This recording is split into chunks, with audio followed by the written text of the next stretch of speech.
So ప్రజల మన వైపు ఉన్నారు. ఫ్రీగా ఫేర్గా ఎన్నికలు జరిగితే 2.5 సంవత్సరానికే చంద్రబాబు నాయుడు గారిని ప్రజలు ఇంటికి పంపించే విధంగా ప్రజలు మ్యాండేట్ ఇచ్చే ఎన్నికలు కాబోతాయి. కానీ మనందరికీ తెలిసిన ఎక్స్పీరియన్సే, మనందరికీ తెలిసిన విషయాలే. చంద్రబాబు నాయుడు ఫ్రీగా ఫేర్గా ఎన్నికలు జరగనివ్వడు అని చెప్పి, ఇవన్నీ మనందరికీ తెలిసిన విషయాలే.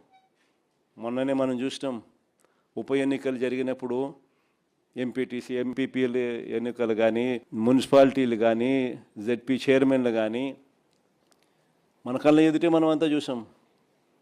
మేయర్లు కానీ బలవంతంగా ఏ మాదిరిగా అధికార దుర్వినియోగం చేసి చంద్రబాబు నాయుడు గారు ఏ రకంగా దౌర్జన్యం చేసి, ప్రలోభాలు పెట్టి దౌర్జన్యం చేసి ఏ రకంగా ఎన్నికలు రిగ్ చేసే కార్యక్రమం చేస్తాడో మనం అంతా కూడా చూసాం. ఇలాంటి పరిస్థితుల్లో ఎన్నికలు జరుగుతూ ఉన్నాయి. నేను అందుకనే ఇక్కడ ఎన్నికల విషయంలో జాగ్రత్తలు తీసుకోవాల్సిన అవసరం చాలా ఉంది. ఎన్నికల్లో ప్రతి ఒక్కళ్ళం కూడా ఆషామాషిగా తీసుకోవాల్సిన ఎన్నిక కానే కావు. ఎక్కడైనా ఏ కాన్స్టిట్యున్సీలో అయినా కూడా ప్రతి ఒక్కరూ గుర్తుపెట్టుకోవాల్సింది ఏంటంటే, కార్యకర్తల కోసం మనం నిలబడే ఎన్నిక ఈ ఎన్నికలు అనేది ప్రతి ఒక్కరూ గుర్తుపెట్టుకోవాలి. గెలుపు ఓటమి పక్కన పెట్టేసేద్దాం. చంద్రబాబు నాయుడు గారు దౌర్జన్యాలు ఏం చేస్తాడో, ఎలా చేస్తాడో, ఏం చేస్తాడో, ఏ మేరకు చేస్తాడో వేరే విషయం.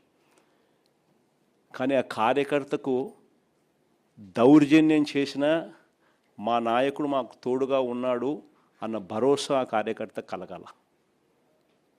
నన్ను ఓడించడం కోసం, ఒక చిన్న కార్యకర్తలైన నన్ను ఓడించడం కోసం చంద్రబాబు నాయుడు గారు ఇంత అధికార దుర్వినియోగం చేసినా కూడా మా నాయకుడు నాతోనే ఉన్నాడు అన్న భరోసా మీలో ప్రతి ఒక్కరూ కూడా ప్రతి కార్యకర్తకు కలిగించాల్సిన ఎన్నిక ఈ ఎన్నిక అనేది గుర్తుపెట్టుకోండి. అలా భావన వచ్చినప్పుడే రేపొద్దున మీ ఎన్నికల్లో ఆ కార్యకర్త మీకోసం రెట్టించిన ఉత్సాహంతో మీకోసం పనిచేస్తాడు అన్నది ప్రతి ఒక్కరూ గుర్తుపెట్టుకోవాల్సిన అంశం. ఇక్కడ ఈ విషయంలోనే చెప్తా ఉన్నా, చంద్రబాబు నాయుడు గారు డైరెక్ట్ ఎలక్షన్స్ కూడా పెట్టడానికి కూడా అనౌన్స్మెంట్స్ చేస్తూ ఉన్నాడు. ఒక రకంగా ఇది మనకు మంచిది, నిజంగా డైరెక్ట్ ఎలక్షన్ జరగడం అన్నది కూడా.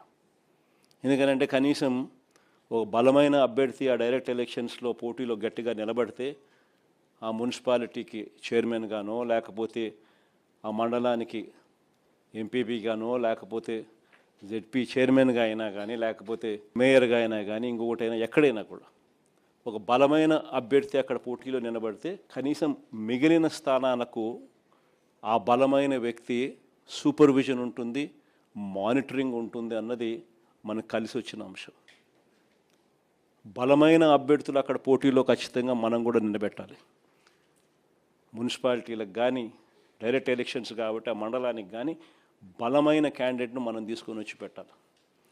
ఆ బలమైన క్యాండిడేట్ మిగిలిన వాళ్ళందరికీ, ఆ మండలం పరిధిలో అయితే మిగిలిన ఎంపీటీసీలకు అయితేనేమి, లేదా మున్సిపాలిటీ పరిధిలో అయితే మిగిలిన కార్పొరేటర్లకు అయితేనేమి, వీళ్ళందరికీ కూడా ఆ మనిషి బలాన్ని ఇవ్వాలి.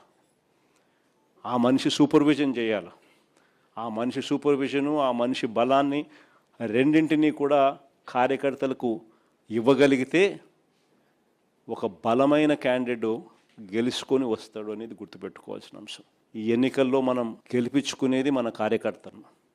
ఈ ఎన్నికలు జరగాల్సింది ఆ కార్యకర్తలకు భరోసా ఇచ్చే విధంగా జరగాలి. ప్రజల వాయిస్ వినిపించే విధంగా ప్రజలకు మనం తోడుగా నిలబడగలగాలి. అది ఖచ్చితంగా గుర్తుపెట్టుకోవాల్సిన అంశం.